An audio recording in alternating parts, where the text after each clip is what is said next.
is Aaron Deese. I am an author and researcher based out of San Antonio, Texas.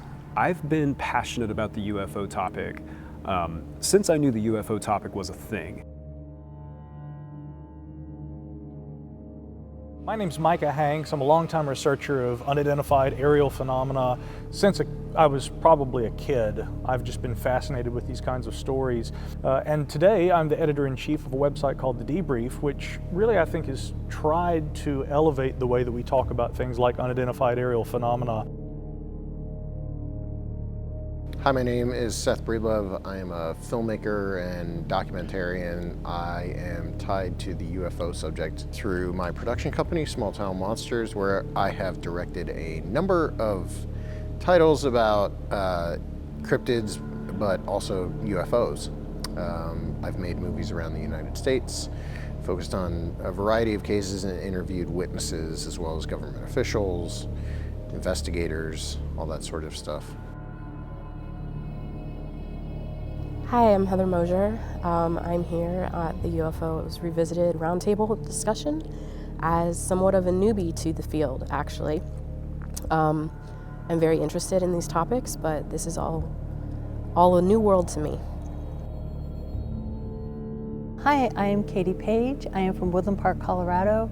I got into the topic of UFOs and everything high strangeness because when I was a young girl, I spent time on Rocky Mountain Ranch, which is an area of high strangeness and actually predates the Skinwalker Ranch. And my family and I experienced so many high strange things, from cattle mutilations. This is where Linda Moulton Howe got her start out there. There were almost occurring daily strange, mysterious helicopters, strange humming sounds, orbs, craft, and many other things, and I wanted to know what all that was about. And for over 10 years now, I've been researching the phenomenon and whether this was black access military projects going on or how much of this was actually unknown paranormal activity. And it's just been really a Pandora's box ever since, just trying to figure out what happened out there on this ranch.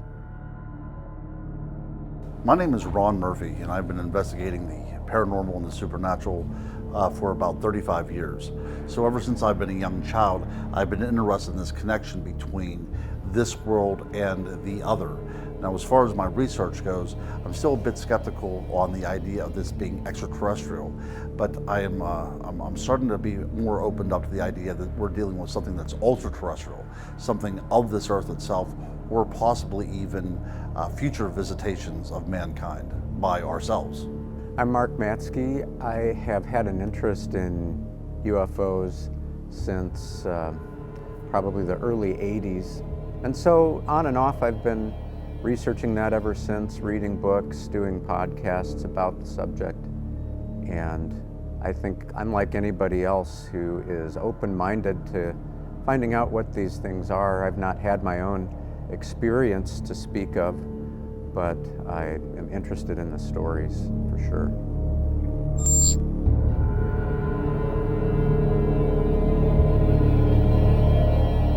A mysterious organization lurking in the shadows, suppressing reports of unexplained aerial phenomena. They don dark suits, wide-brimmed hats, and drive nondescript vehicles. But who, really, are the Men in Black?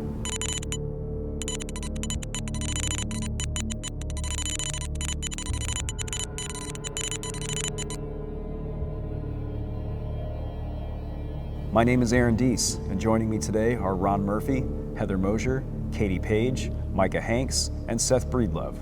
This is UFOs Revisited. It looks like the first reports concerning the Men in Black come from a man named Albert Bender, who was the proprietor of a UFO mailing list in the 50s. I think it was called Outer Space Review, Saucer Review. Bender claimed after he had been publishing for a while and established a fairly significant following, and this is before the days of the internet. I've read some reports that say he had as many as 600 members on his mailing list. That men dressed in black coats with glowing eyes who were able to levitate came to his home and telepathically told him to stop publishing on UFOs, which he then apparently did. And then it kind of just goes from there. So what else do we know about the Men in Black? Well, one thing we know for sure is that the most recent MIB report that any of us have come across actually occurred today. It's happening right now, in fact. But the earliest might even predate Albert Bender, because there have been some scholars who say, you look back in history and this idea of, dark-suited strangers who, sometimes are ominously foreshadowing events yet to come. This is something that actually has been pretty pervasive throughout history. David Halperin and a lot of other researchers point to that as predecessors to what Albert Bender talked about. But in his case, again, the purveyor of a very popular flying saucer newsletter at the time, Bender very mysteriously says, and rather cryptically, ladies and gentlemen, my work here is done. This cannot continue. All I can tell you is that I have learned the truth about the flying saucers. And that will have to be where it all ends. But he had claimed that he had been visited by these three individuals. Now, the stereotypical, and in fact I brought a model with me, myself, the stereotypical presentation of the men in black would be, the black suit, the tie, sometimes also the pork pie hat and the sunglasses. But later, Bender would actually describe in very rare appearances, in fact I think he tape recorded a talk that was played at an event many years later where he, very strangely and robotically discusses his encounter with the three men. And he actually describes them as having almost kind of more like spectral qualities. They are able to, they possess paranormal qualities, and they may not have necessarily been physical beings.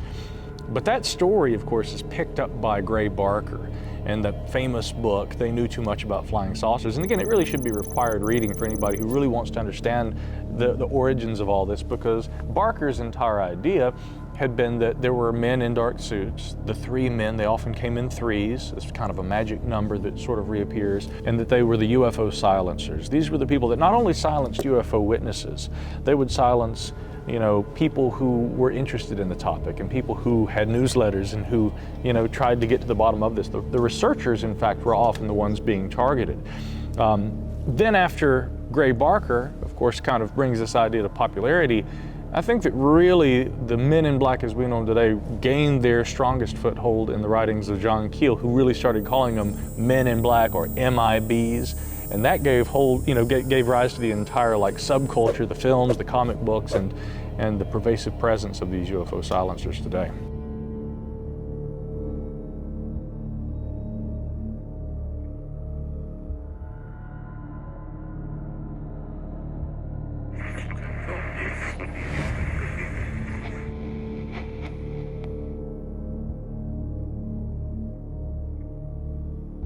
It seems to me that there's two groups of these men in black, right? There's the ET that can communicate telepathically, levitate, have glowing eyes, really pale skin.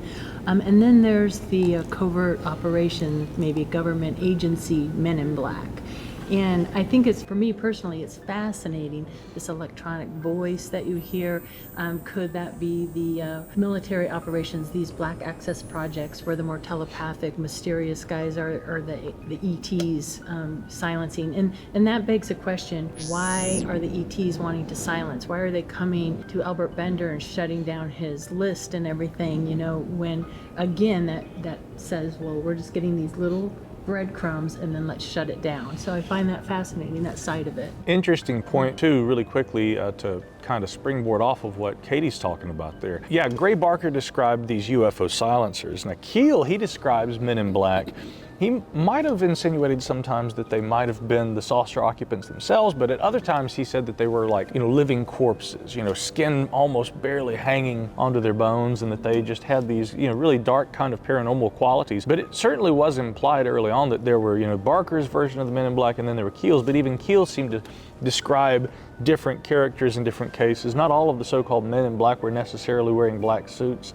We'll get into some of the famous cases that are illustrative of that, but just it is important to point out that really there has long been this division, even among researchers, about whether there's more than one group. My own take on it would be there are those men in black that kind of occupy mythology, that are paranormal or alien or something strange. And then there are probably some legitimate instances where people who saw UFOs were met by individuals. The U.S. government has always denied that they have people in plain plainclothes black suits that go and silence UFO witnesses. But I find it hard to believe that this is such a common trope if it had never actually happened in a few cases. And in fact, I think it probably has. Well, it's interesting that you mentioned that, because there are cases that reports of Men in Black-like activity where they're threatening and intimidating witnesses, but they're actually appearing in Air Force uniforms in some cases.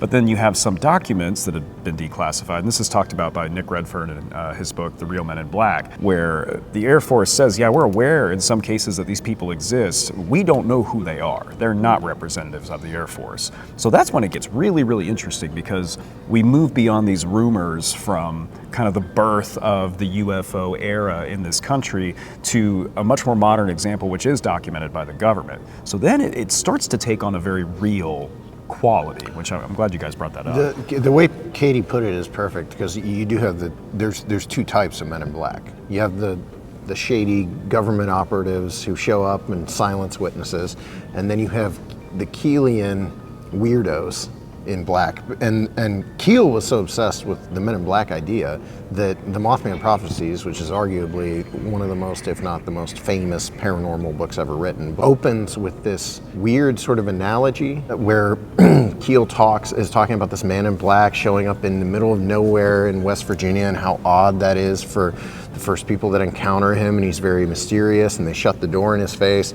and then he turns the tables at the end of this opening, and it turns out the Man in Black is John Keel. And the idea of the Man in Black and which version of the Man in Black you're looking at is very different from case to case all throughout ufology. You mentioned historical cases. The Aurora UFO has a version of the Men in Black. They're not necessarily in black, but government operatives show up claiming to be from the government.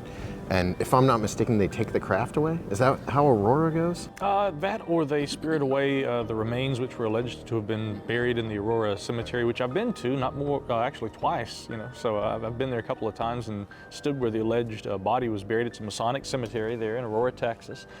And one time I was actually there with the late Jim Mars, who had a photograph of the alleged headstone, and it had this saucer-like kind of thing drawn on it. But yeah, there is that insinuation that there might have been government men, yes, top men who arrived on the scene and were somehow involved. Yeah. Keel even said he saw Men in Black. He had said that he knew what kind of car they drove. He said that he had pursued them, and perhaps had been pursued by them. So Keel claimed to have like a really personal connection to these Men in Black, or MIBs as he popularly called them.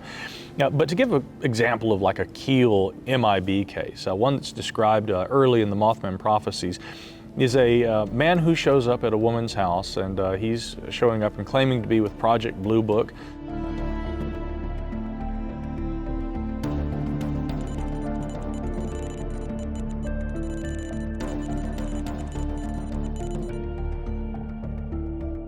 He's not wearing a black suit. I think he's got a gray suit on. He's got new shoes so new that there's almost no scuffing on the soles, and she noticed this as he's sitting there cross-legged.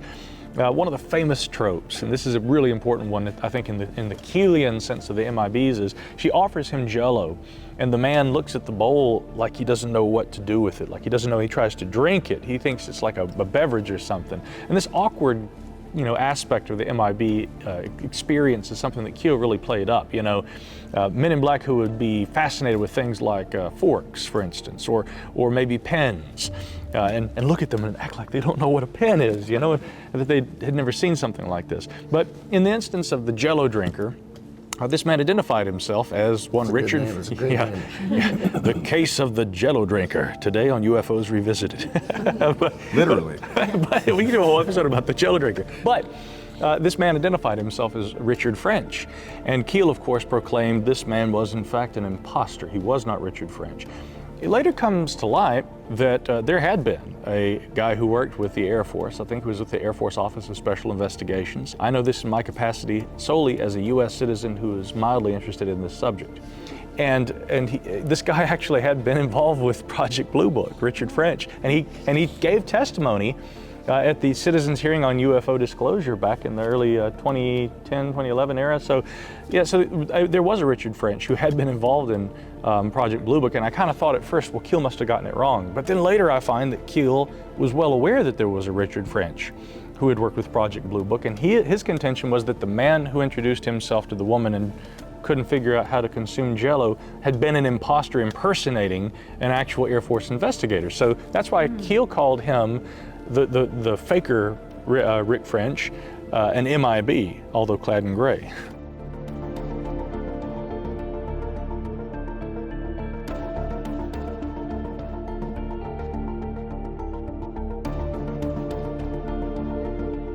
I don't know if I should bring up my own Men in Black experience when yes. I was a young girl on that Rocky Mountain Ranch in Colorado. But again, I think we have evidence of the Air Force and NORAD Black Access projects out there, but this came by way of electronic voice.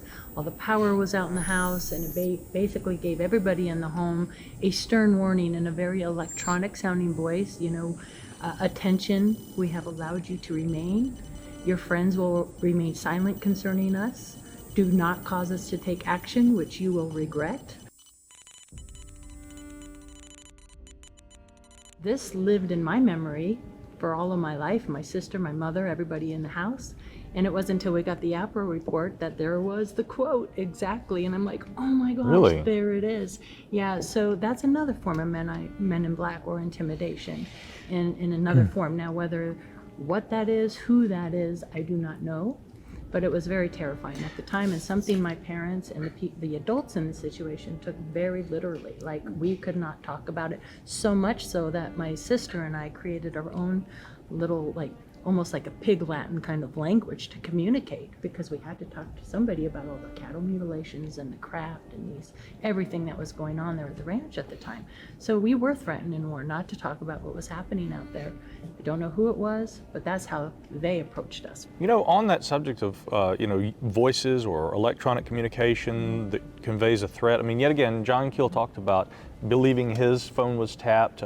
There's actually a portion toward the end of They Knew Too Much About Flying Saucers where Gray Barker is on the telephone with Jim Mosley, and they hear this kind of noise in the background, and Jim says, "Oh, hey John, hey, I hear you there," and he makes jokes about trying to plot a bomb attempt or something and everything, and they hear a loud click, and Mosley says, "Don't worry, that's just one of the government agents that listens in on our calls." And Keel said the same sort of thing, but now I'll tell you, that may not be purely myth and speculation, because, a brief aside here, one of the missing persons cases I've probably dug the deepest into and filed more FOIA requests about than any involves the disappearance of a child named Dennis Lloyd Martin in the Cades Cove Wilderness back in the late 60s. And to make a very long story short, there was a man named Harold Key who had been there present in the park the day that the child went missing, and he'd spoken with the FBI, who were brought in to investigate the possibility of a homicide. Nothing involving UFOs. Some have, said that this case had some anomalous characteristics, particularly that the child was never found, no trace whatsoever. I tend to think that there may be prosaic but really sad, explanations for his disappearance. Harold Key, after going and speaking with the press and talking with the FBI, he later told a colleague of mine, Mike Bouchard, a police officer up in Connecticut, during an interview that he received 2 phone calls. One was late at night, shortly after he had, provided his testimony, and then after not, being advised not to speak to the media. I mean, he did actually grant an interview.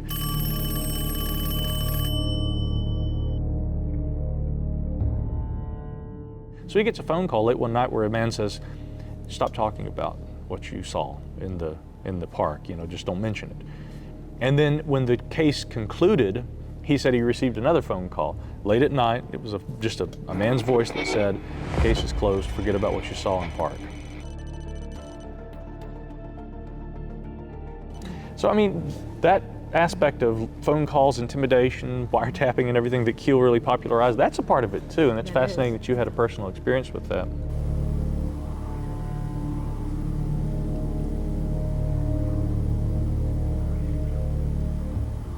Another question I have about Men in Black, I think this is something we should talk about, is the media. What's allowed to be shown? 1977, Close Encounters of the Third Kind. Dan Aykroyd created this series, and it was pulled from the network. He said he was approached by Men in Black. Don't show this, and it wasn't aired. So, sometimes if we get approached, I always like to ask, are we allowed? I think that's a fascinating side of it. What is allowed out there in the public for us to see, and why some things are allowed and other things are sealed and not allowed to be. I'm really glad you brought that up, because I did have that in my notes, this anecdote about Dan Aykroyd having this encounter, this well-known celebrity who's not a UFO guy, you know, in the traditional sense that some people who their entire career is this stuff. That's the equivalent of that happening here right now. Someone showing up and us just shutting this down and it never seeing the light of day, which would be a tragedy.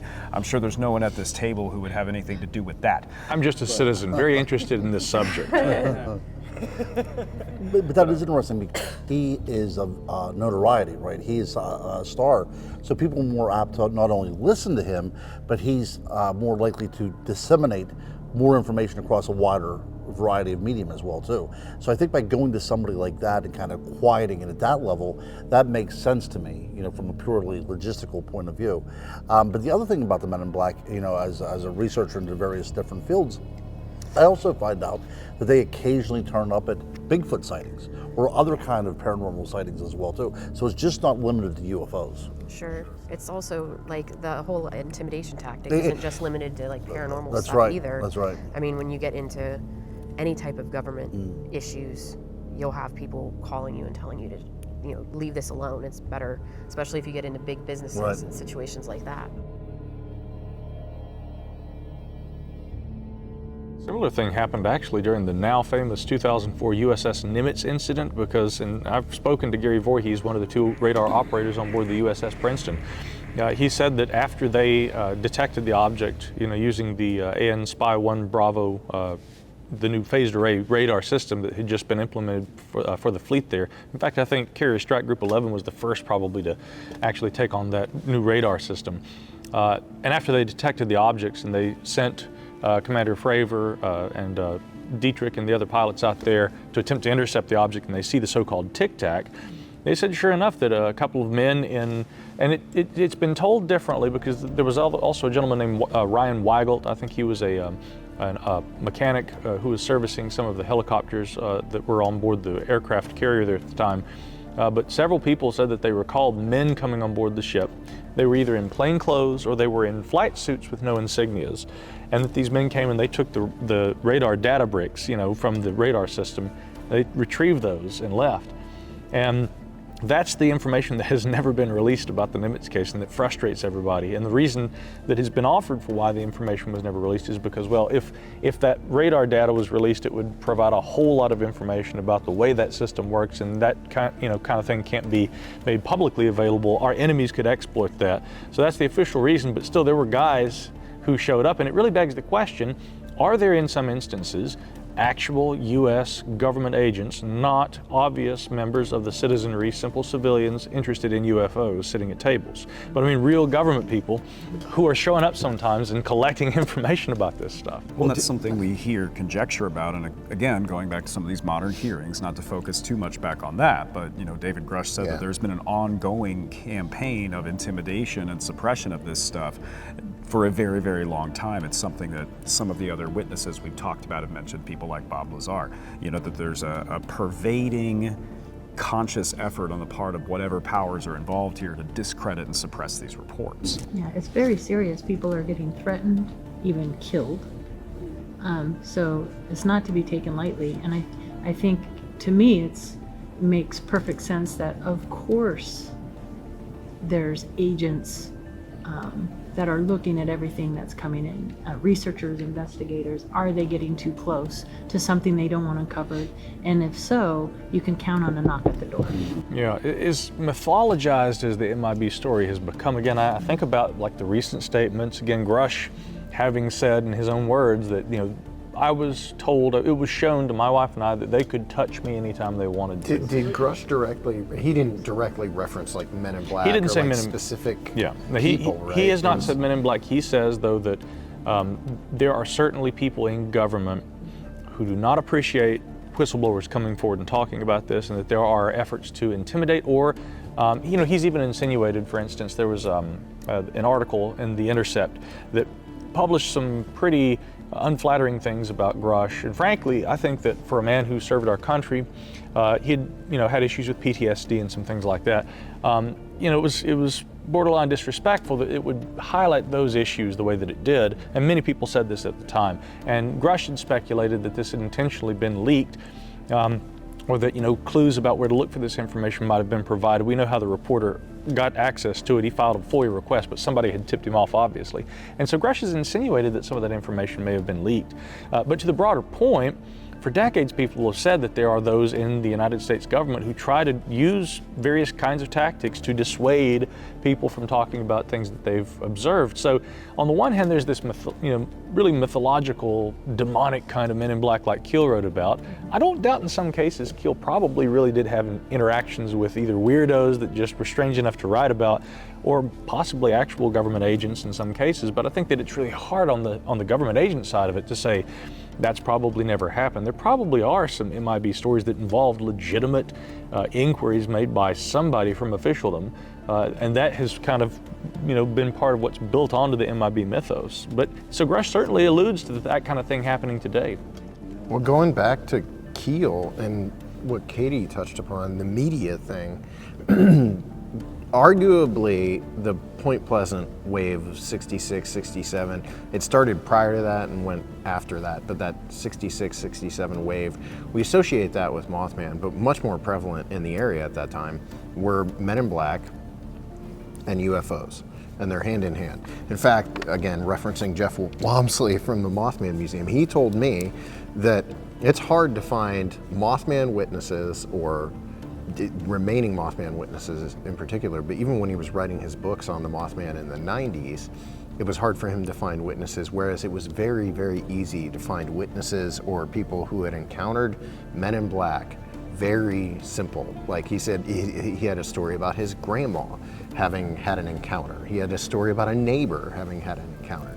And so the Men in Black around that area at that time were very prevalent, and probably no more so than with Mary Hyre, who had she was writing about the Mothman incidents as well as the UFO waves and the Men in Black. What was her article? Where the Waters Mingle. Where the Waters Mingle was a column she would write.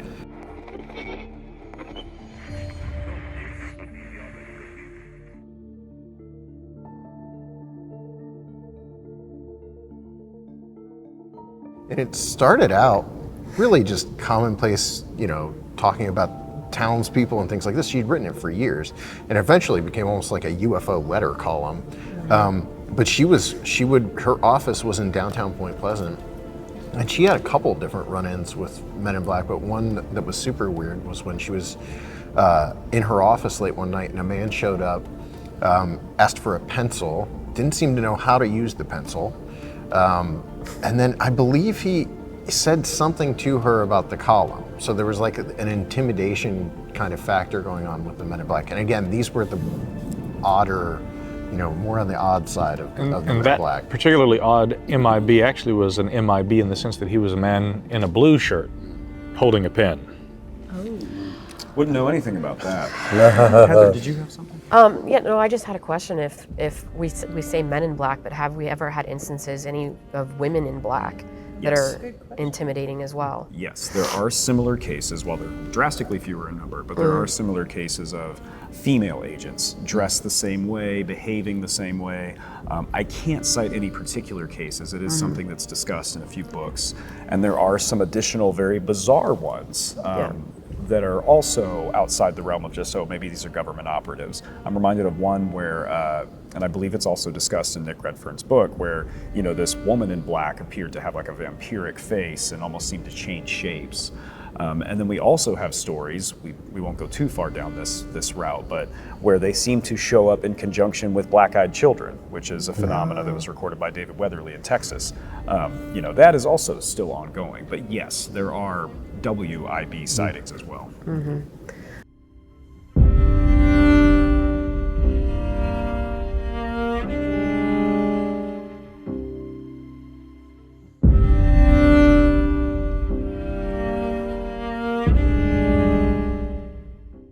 So when talking about the subject of women in black sightings, there are several out there. They're notably fewer in number, admittedly, but they do appear in books, they appear online. There are some pretty standard ones that could very easily just be government operatives in plain clothes, but then we do also have some of these bizarre ones. One that comes to mind in particular, I can't recall the location or the date, but it is discussed in one of these books, describes this woman in black who has like vampiric features almost, you know, like really exaggerated smile and teeth and just really horrific and not pleasant to look on. So yes, there are women in black WIB sightings as well. When did Dan Aykroyd's show get shut down? So the show apparently was called Dan Aykroyd's Out There, or Out There with Dan Aykroyd, and this was going to air on the Sci-Fi Channel. This was a major network, not a YouTube series. This was in 2002. The show apparently was produced and canceled that year, according to Internet Movie Database. I think it would be something, like we wouldn't be able to continue this topic or get a complete grasp of the topic if we don't actually talk about the movie Men in Black and the way that it has made it's switched the narrative, right?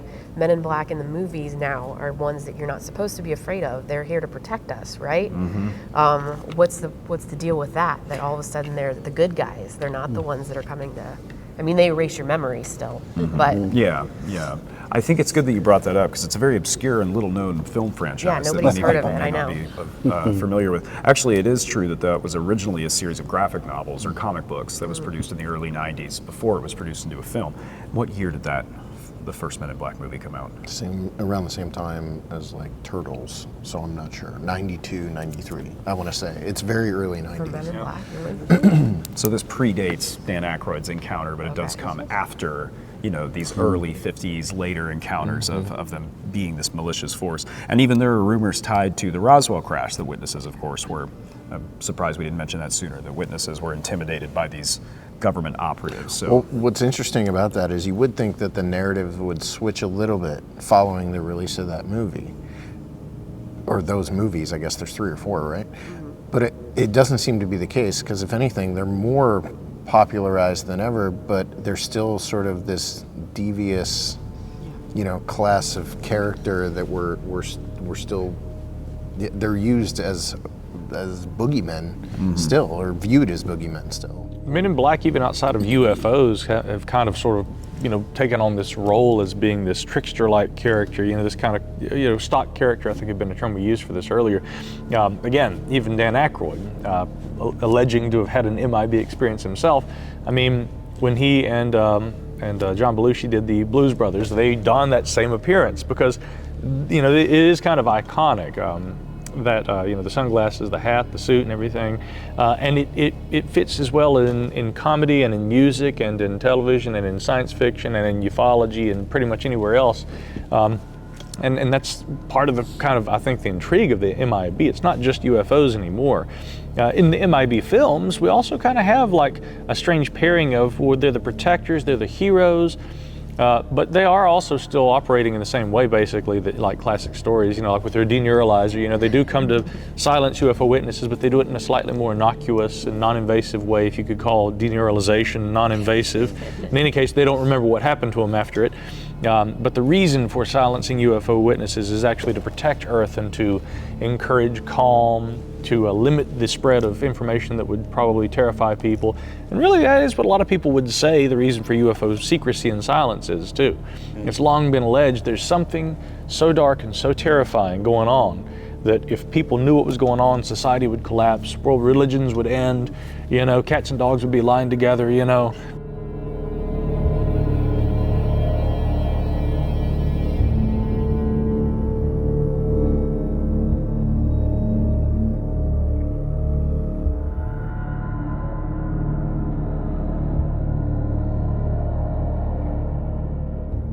Real hellfire and brimstone type stuff. This may be a reach, and we may not want to include this, but the neuralizer is an interesting aspect of this, because the thought that you can go to an experiencer and erase what happened to them, is this part of the abduction phenomenon, why they can't remember what's going on? Are these covert operators coming in and slipping something to them, whether it be a drug or I don't know what, and I mean, that may have a sliver of truth to it. And if so, that is a terrifying thought. Yeah, I think that's a good point, because I think one of the most frightening things about these cases is there's a reality out there, and then there's a government-approved reality, right? And that's the reality that we have access to. Yeah.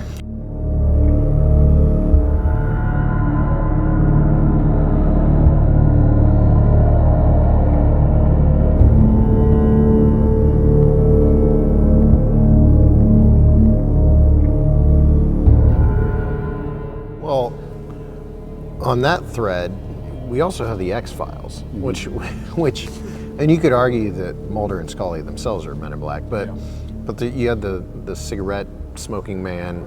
That I don't think the Men in Black are viewed super positively in that, or portrayed positively in that show.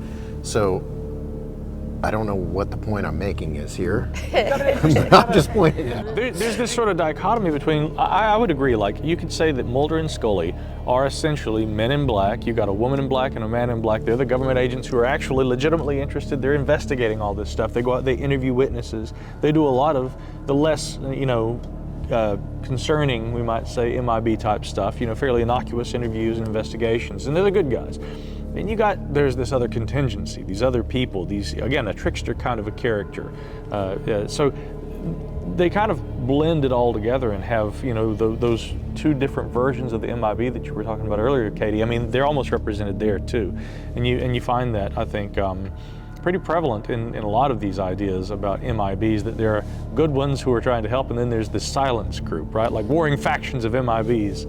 And it is, it's worth noting that X-Files was created by Chris Carter, right? That's his name. And he was schooled somewhat in this stuff. Yeah. So he's bringing some of what Keel wrote to, at that point in time, this is prior to the Mothman Prophecies movie even.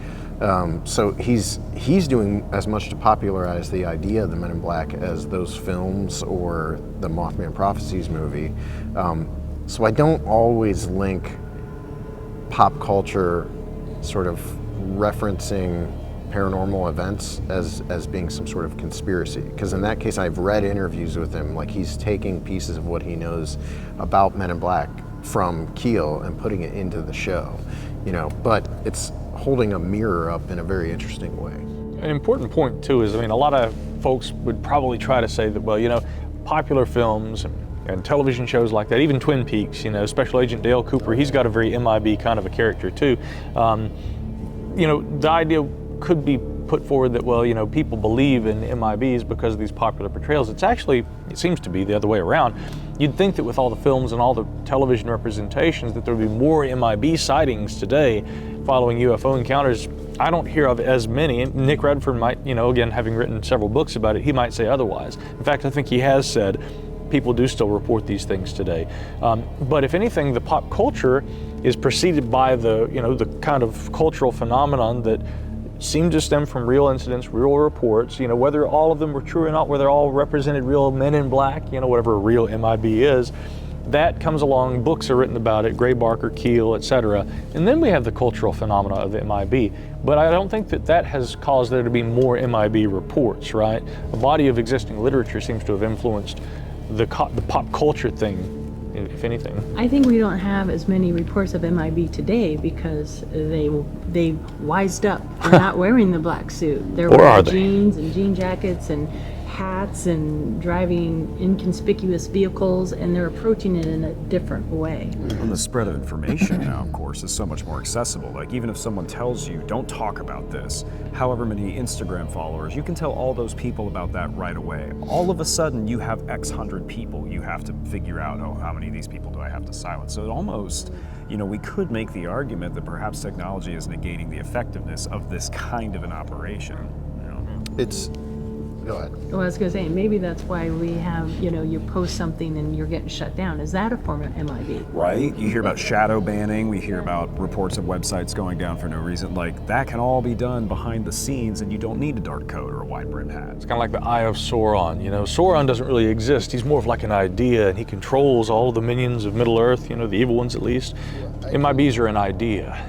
I can say from speaking to people that work in Hollywood, that write about this type of stuff, Typically, it's just someone with an idea who has knowledge of this, who then interprets that in their own way and puts it into a movie. I have had a discussion with a major Hollywood director, and he said he doesn't buy into a lot of the conspiracies around this, but during his time directing a major Hollywood film, major big budget summer blockbuster film, there were notes coming down from on top at a major studio that led him to believe that someone was directing people at the studio to have certain things removed from the film he was making. Interesting. Yeah, so there's from my read on it and having talked to someone in the know, someone above the studios will occasionally tell them this can't be shown. There may be precedent for that. I mean, for instance, Independence Day. I think that the director had said at one point that, and this is pretty common, that U.S. Air Force had, been providing some guidance and some advice for the film because it dealt with a lot of topics, including Area 51. But on that point, they were like, we don't want you to refer to a base out there at Groom Lake. Don't call it Area 51. We would prefer that you not mention that. And they were like, well, no, we're going to mention that. That's the story. We're not going to change the whole story. And that kind of caused a falling out. So government agencies do from time to time, provide information. They're subject matter experts and what have you. And in some cases, they will also say, and we would prefer you just maybe remove that little part, take that out. That's definitely happened, and people have said that it's happened to them, filmmakers. A lot of time, tanks and jeeps that we see in films are on loan from a local military base. That's a thing. Yep. And Steven Spielberg is also purported to have received a letter from NASA shortly after the release of, I believe, Close Encounters of the Third Kind. And I don't know what the content of that letter was, but basically stating, hey, we don't think you should say this, we don't think you should do this. So there is a precedent, a history of this stuff. Well, the movie Transformers was made in conjunction with the U.S. military. All the military vehicles, a lot of the extras are U.S. military. It's a movie about aliens from outer space coming down, living amongst us, hidden from plain sight, more than meets the eye. I could go on.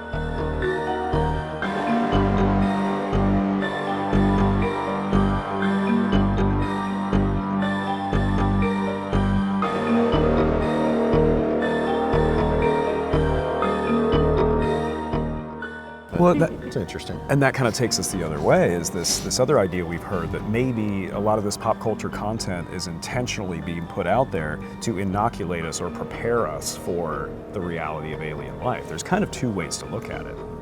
Yeah, Vallée decades ago wrote about the idea of UFOs as like a control system, something that actually is interfacing with humans and kind of guiding our thought, maybe even in certain ways the evolution of our thought or evolution itself, and we are learning things about reality through our interactions with these phenomena. And that's, I think a lot of nuts and bolts UFO people don't like those ideas because it gets a little more esoteric, but even the MIB sometimes seem to, according to some seemingly credible stories, display some pretty extraordinary, what you might almost call supernatural capabilities.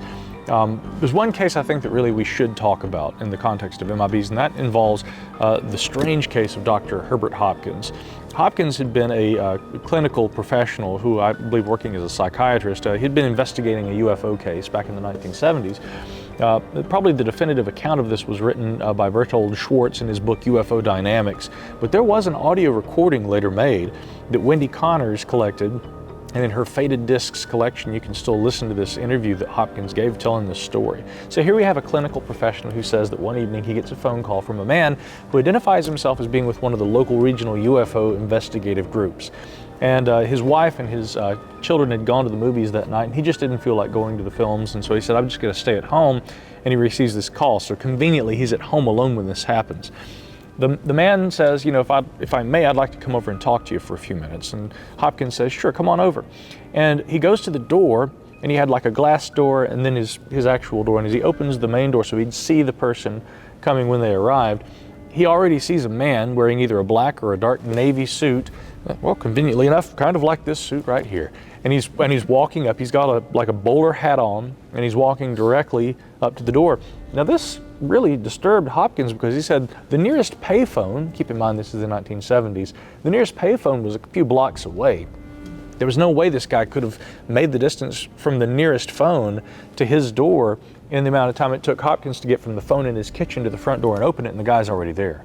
So he comes up, he He invites the man in. The man's wearing gloves, and he's very, very pale. I mean, this would probably match basically most of the criteria of those ghastly kinds of MIBs that John Keel talked about. And the man comes in, sits down, and begins talking to Hopkins, and they essentially just start going over some of the aspects of the case. At one point, Hopkins says that the man, his glove brushes his lip, and it leaves red on the glove, and he says this guy's wearing lipstick. And he says at that moment I became aware that this guy didn't really have lips. It's like he'd used lipstick to draw on lips on just a thin slit of a mouth. The guy didn't seem to have any hair. He was completely bald. And at this point, he starts kind of getting into the strange area, asking weird questions. He asks Hopkins, he says, "Put your hand in your pocket. Is there a coin in your pocket?" And Hopkins says, "Yeah, there is." And he said, "I paid the newspaper boy earlier," and so there was like a nickel and a dime. How this guy knew I had this coin in my pocket, I don't know. And he says, "Take that coin out of your pocket." And so Hopkins is holding it, and the coin starts getting fuzzy and looks almost like it's spinning. And he watches the coin as it disappears, and he refers to this, Hopkins does, as a real neat trick that this man in black does. But as the coin's getting fuzzy and starts to disappear, the man in black says, "Do you know how Barney Hill died?"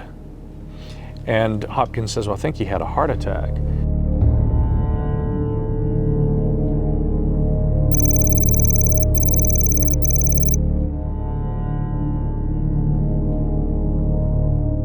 And the MIB says to him, "Barney Hill died because he did not have a heart, just as you no longer have a coin." And at that point he looks down and the coin's no longer in his hand. So Hopkins is getting pretty concerned at this point. But by about that time, the MIB's voice is getting slower and slower, like he's winding down. And he says, "I must go." And he gets up, and he's got a cane, and he has to be helped to the door, and he's holding on to like the railings. He walks out, and Hopkins is just, first of all, he's frightened, but he's also watching this guy hobble out like he can barely move. And he walks down the walkway, and as he goes to the kitchen window to kind of watch and see where the guy might go, he says there's a flash of light and that the man's just gone. And by the time he gets to the kitchen, he sees the light come through the window, but the guy is gone by the time he gets to where he can see where he would have gone. So he's fully unnerved, sitting there with a pistol when his family gets home. And they go out in the driveway, and they say that there were these markings in the driveway that they reminded them almost of like a little tractor or something. But they had no idea who this guy was or how he did the coin trick. It's one hell of a trick. Yeah. Let me just ask one more question. So after the Kennedy assassination, any reports of men in black showing up after that kind of, is it always paranormal related, or do you have other accounts whenever, there's something, terrible that happens in this country and men in black agents show up? There's that weird little tie-in, and it's just worth mentioning maybe that, there were those 3 vagrants that appeared in photographs, 3 guys that were arrested, and people had tried to say that they might have resembled, all different kinds of people. I think E. Howard Hunt and, maybe G. Gordon Liddy. But Nick Redfern had written that there was possibly a connection to Fred Crisman. Crisman being the guy who was involved with Maury Island, one of the early UFO cases, and many say a hoax. He had also, Fred Crisman, or someone of the same name, had written in and claimed to have been held underground by the evil, detrimental robots, the Darrows, part of the Shaver mystery. And again, that guy somehow was supposedly also connected with Dallas and the Kennedy assassination. So Redfern had said, who is this guy and why does he keep showing up all the time, So not maybe an MIB per se, but still a curious character,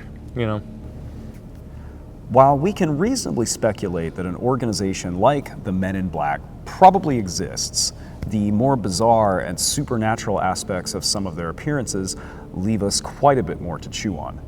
Whether or not any of these stories are real or not, we may outright disregard the idea of their existence at our own peril.